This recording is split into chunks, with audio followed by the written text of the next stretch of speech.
Huwag kang masyadong mayabang. Baka bumagsak ka na hindi mo namamalayan.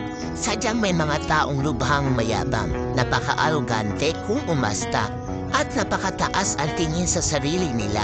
Akala nila bukod tangit silang pinagpala sa lahat.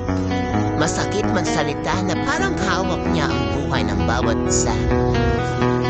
Porke asensado, nagyayabang na, hindi marunong lumingon sa kanyang kinanggalingan at nakalimutan ng magpakumbaba sa kapwa.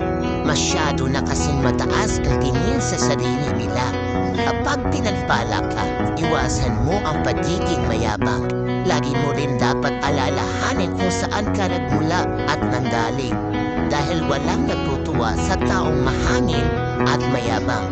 Kaya anuman ang ating kalagayan, tayo ay maging mapagkumbaba sa lahat. Tandaan mo, huwag kang masyadong mayabang.